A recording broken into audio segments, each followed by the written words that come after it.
అదేవిధంగా యువకులకు ఏం చెప్పిండ్రు, నిరుద్యోగ యువకులకు జాబ్ క్యాలెండర్ వేస్తామన్నారు. ఇంతవరకు కాంగ్రెస్ పార్టీ కనీసం దాని దిక్కు కూడా తిరిగి చూస్తున్న పరిస్థితి లేదు. నిరుద్యోగ యువకులకు ఆనాడు పెద్ద పెద్ద మాటలు మాట్లాడినారు రేవంత్ రెడ్డి గారు. ఆ ప్రభుత్వం వేయలేకపోయింది అన్నారు. మరి మీరెక్కడ వేసిండ్రు? మీరు వేయకేయక ఒక గ్రూప్ 1 వేస్తే అందులో కంప్లీట్గా అవినీతితో సంబంధించినటువంటి ఆరోపణలు ఉంటే బుల్డోజ్ చేసి మీరు ముందుకెళ్తురు తప్పితే తెలంగాణ యువతి యువకులకు మీరు జవాబు చెప్తలేరు.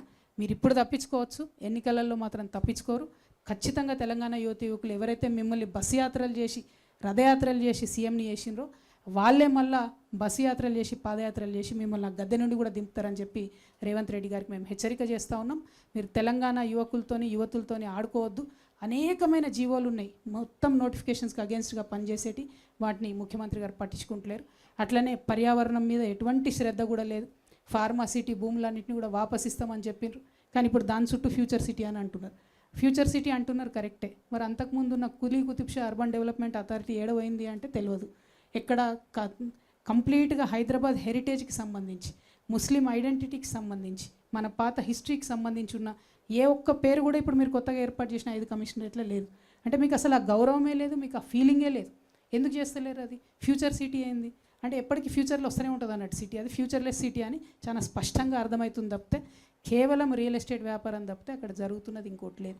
అదేవిధంగా పోలీస్ బ్రూటాలిటీ రోజు రోజుకి పెరిగిపోతుంది రేవంత్ రెడ్డి గారి గవర్నమెంట్లో. కర్ల రాజేష్ అనే యువకుడిని జైల్లో కొట్టి చంపినరు. షాద్నగర్లో ఒక ఆడబిడ్డని అనవసరంగా అన్యాయంగా దారుణంగా వివస్త్రం చేసి కొట్టి చంపినటువంటి విషయం మీ అందరికీ తెలిసిందే. ఇంకొక మాట, మహిళల మీద అత్యాచారాలు రేవంత్ రెడ్డి గారు వచ్చినప్పటి నుంచి రాకెట్ పెరిగినట్టుగా పెరిగిపోతూ ఉన్నాయి. Today's numbers you can all check in NCRB. 2500 women have been raped in the last 1 year. అంటే యావరేజ్ డైలీ ఒక 7 మంది ఆడబిడ్డల మీద అత్యాచారం జరుగుతుంది మన తెలంగాణ రాష్ట్రం. ఇవి రిపోర్టెడ్. అన్రిపోర్టెడ్ ఎన్ని ఉంటాయి? అంటే ఎందుకంత భయం లేదు? పోలీసులు అంటే ఎందుకంత భయం లేదు? ప్రభుత్వం అంటే ఎందుకంత భయం లేదు? మా ఆడబిడ్డలకు ఎందుకు రక్షణ లేదని నేను ముఖ్యమంత్రి గారిని స్ట్రేట్గా క్వశ్చన్ చేస్తూ ఉన్నా. At the same time communal violence బీభత్సంగా పెరిగిపోతుంది. రోజు ఏదో ఒక దగ్గర ఒక గుడిలో అమ్మవారి విగ్రహాన్ని ధ్వంసం చేస్తారు, లేకపోతే ఒక మసీద్ని ఏదో చేస్తారు, లేకపోతే ఒక చర్చ్ మీద దాడి చేస్తారు. Why is this happening? Why are you not able to control? అంటే హోమ్ మినిస్టర్ మీరే ఉంటారు, లా అండ్ ఆర్డర్ కంట్రోల్ చేయరు. హోమ్ మినిస్టర్ మీరే ఉంటారు, మహిళలకు సెక్యూరిటీ ఇయ్యరు. విద్యాశాఖ మంత్రి మీరే ఉంటారు, పిల్లలు చచ్చిపోతున్నా కూడా రివ్యూ చేసే అవకాశం ఉండదు. ఇక ప్రజలను కలుసుడు, మమేకమవుడు అని చాలా పెద్ద పెద్ద మాటలు చెప్పారు అంతకుముందు. ప్రజావానికి ఒక్కరోజు వచ్చిరండి సీఎం గారు, జస్ట్ 1 day. తర్వాత ప్రజావాణిలో చిన్నారెడ్డి గారు ఉంటారు, ఇంకొక ఆఫీసర్ ఉంటారు తప్పితే ఇంకెక్కడా లేదు. అంటే సీఎం గారికి కనీసం ప్రజలను కలిసే తీరిక లేదు. మరి లేకపోతే ఎందుకు మాట ఇచ్చినట్టు? మీరు ఇచ్చిన మాట తప్ప మేము ఇంకోటి అడుగుతలేం. సెక్రటేరియట్కి ఎన్నిసార్లు వచ్చిరండి రేవంత్ రెడ్డి గారు? ఈయన కూడా వాస్తు ప్రాబ్లంతోనే వస్తున్నారా లేదా అన్నది అర్థం కాని పరిస్థితి. రివ్యూలు ఎక్కడ పెడుతున్నారంటే కమాండ్ కంట్రోల్ రూమ్ లేకపోతే ఎంసీహెచ్ఆర్డి. మరి సెక్రటేరియట్ ఎందుకు కట్టినట్టు? సెక్రటేరియట్లో మార్పులు చేర్పులు ఎందుకు చేసినట్టు? మీకు కూడా వాస్తు ప్రాబ్లం ఏమైనా ఉందా? మరి మీరు ఆరోపించినట్టుగానే అనేది సూటిగా మేము ప్రశ్నిస్తా ఉన్నాం. అంటే ఒక పక్క ప్రజలతో మమేకం గారు, ఇంకొక పక్క దారుణమైనటువంటి విధ్వంసం జరుగుతుంటే పట్టించుకోరు, ఇంకొక పక్క హైడ్రా పేరుతోని ఒక పేద తల్లి గుండె ఆగిపోయింది. అన్ని పర్మిషన్లు ఉండగా కూడా మీరు ఎవరిని పడితే వాళ్ళని కూలగొడతారు. మీ మంత్రుల ఇళ్ళ దగ్గరికి పోరు, మీ కుటుంబ సభ్యుల ఇళ్ళ దగ్గరికి పోరు, అని మిగతా వాళ్ళందరి మీద మాత్రం హైడ్రా నడుస్తుంది. బతుకమ్మ కుంట పోతిరి, ముఖ్యమంత్రి కూడా వాయాడికి అందరు పోతిరి, ఇనాగ్రేషన్ చేస్తారు. ఇప్పుడు కోర్టు తీర్పు వచ్చింది. ఇప్పుడు ఏం చేస్తారు? దానికి ఎట్లా చేస్తారు? దాన్ని ఎట్లా కాపాడతారు? అంటే ఏమాత్రం కనీసం కొంత న్యాయం ఉందా లేదా అని ఆలోచన లేకుండా ఎటుపడితే అటువై కూలగొట్టాలి, ప్రచారం చేసుకోవాలి, తర్వాత ఏదైతే అదవుతుందని ఒక లెక్కలేనితనం, లాపర్వాయి. ఈ లెక్కలేనితనంతోనే పోయిన ప్రభుత్వం గద్దె దిగింది. ఈ లెక్కలేనితనంతోనే ఇప్పుడు మీరు కూడా గద్దె దిగబోతూ ఉన్నారు. రేవంత్ రెడ్డి గారికి, కాంగ్రెస్ పార్టీకి నేను ఇవాళ సవాల్ చేసి చెప్తున్నా. మీరు రెగ్యులర్గా ఎన్నికలు వస్తే 800 రోజులు ఉంది. మీ ముఖ్యమంత్రి గారు బోనస్ 6 నెలలు అన్నట్టు వస్తే 1000 రోజులు ఉంది. ఈ 1000 రోజులల్లా కాళ్ళకు బల్పం పట్టుకొని తెలంగాణ అంతా తిరుగుతాం. తెలంగాణ రక్షణ సేన ఖచ్చితంగా కాంగ్రెస్ పార్టీని గద్దె దించి తీరుతామని కూడా ఈ సందర్భంగా తెలియజేస్తాం. కొడుకు కోడలు ఉంటే ఆడ ఉంటారంటివి, అల్లుడు బిడ్డ పండుగ కొత్త ఆడవంటారంటే, కుక్క పిల్ల గొర్రె పిల్ల ఉంటే ఆడ కట్టేయాలంటే. నేను అడుగుతున్న ఈడు ఉన్న మా యువకులను, మీ ఊర్లో డబుల్ బెడ్రూమ్ ఇల్లు వచ్చిందా? ఆ దరిద్రుడు మీకు ఇల్లు ఇచ్చిందా? 10 ఏళ్ళు మీకు ఇల్లు ఇవ్వలే కానీ ఎర్రవల్లి ఫామ్ హౌస్ లో 1000 ఎకరాలలో ఆయన గడి నిర్మించుకున్నాడు.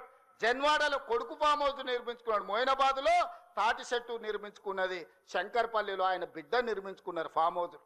ఉండడానికి గడిగా ప్రగతి భవన్ కట్టుకున్నాడు, వాస్తు సక్క లేదని సచివాలయాన్ని కట్టుకున్నాడు. మీ పేదలకు ఎవరికన్నా ఇల్లు ఇచ్చిండా? సంవత్సరానికి 2 లక్షల ఇల్లు ఇచ్చుంటే కూడా పేదలకు ఈ 10 ఏళ్లలో 20 లక్షల మంది పేదలు ఈ రోజు ఇల్లు కట్టుకునేటోళ్ళు కదా. తండాలలో, గూడాలలో, మారుమూల పల్లెల్లో ఉన్న ఆదివాసీలు, లంబాడీలు, గిరిజనులు, లేకపోతే ఇతర పేదలు ఇల్లు కట్టుకునేటోళ్ళు ఉండేటోళ్ళు కదా. 20 లక్షల కోట్లు ఖర్చు పెట్టినావు కానీ 20,000 ఇండ్లు కూడా పేదలకు ఇయ్యలేకపోయినావు. ఈరోజు 4.5 లక్షల ఇండ్లు పేదవాళ్లకు ఇందిరమ్మ ఇండ్లు ఇచ్చిన మాట నిజం కాదా? ఈ రోజు మీ గ్రామాలలో ఇందిరమ్మ ఇండ్లు కట్టుకుంటున్నది నిజం కాదా? మిత్రులారా, గుండె మీద చెయ్యేసుకొని ఆలోచన చెయ్యండి. ఇలా పేదలకు 4.5 లక్షల ఇందిరమ్మ ఇండ్లు ఇచ్చినందుకు ప్రజాపాలన పోవాలనా? డబుల్ బెడ్రూమ్ ఇండ్లతో మోసం చేసిన పాపాల బైరోడు రావాలనా? ఒక్కసారి ఆలోచన చేయండి మిత్రులారా. ఇల్లే కాదు, ఇల్లాలి కళ్ళల్లో ఆనందం చూడాలని 200 యూనిట్ల ఉచిత కరెంటు ప్రతి ఇంటిలో వెలుగులు నింపినందుకు, పేదవాడి కళ్ళల్లో ఆనందం చూసినందుకు ప్రజాపాలన పోవాలనా?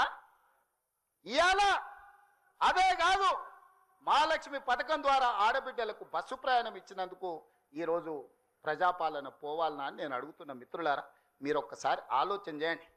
ఇల్లు ఇస్తమే, ఇంట్లో కరెంట్ ఇస్తమే, 500 రూపాయలకు సిలిండర్ ఇస్తమే, సన్న బియ్యం ఇచ్చి కడుపు నిండా బువ్వ పెడితే ఇందుకోసం ఈరోజు ప్రజాపాలన పోవాలనా?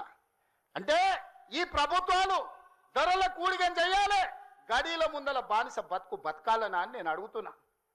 ఇవాళ ఈ ప్రభుత్వం 70,000 ఉద్యోగాలు ఇచ్చింది, 21,000 కోట్ల రైతు రుణమాఫీ చేసింది. ఈ ప్రభుత్వం 28 నెలలలో రైతులకు 1,50,000 కోట్ల రూపాయలు ఖర్చు చేసిన మాట నిజం కాదా? ఆనాడు మా అక్కలీడు ఉన్నారు, పాలపిట్టల లెక్క. బతుకమ్మ చీరలు ఇచ్చితే ఏం చేసిండ్రక్క? పొలాల కాడ పిట్టలను బెదరగొట్టడానికి గట్టి రవునా? ఎన్నడన్నా ఈ తెలంగాణలో ఏ ఆడబిడ్డ అన్నా బతుకమ్మ చీరలు కట్టుకున్నారా? ఎన్నడన్నా పండుగ చేసుకున్నారా?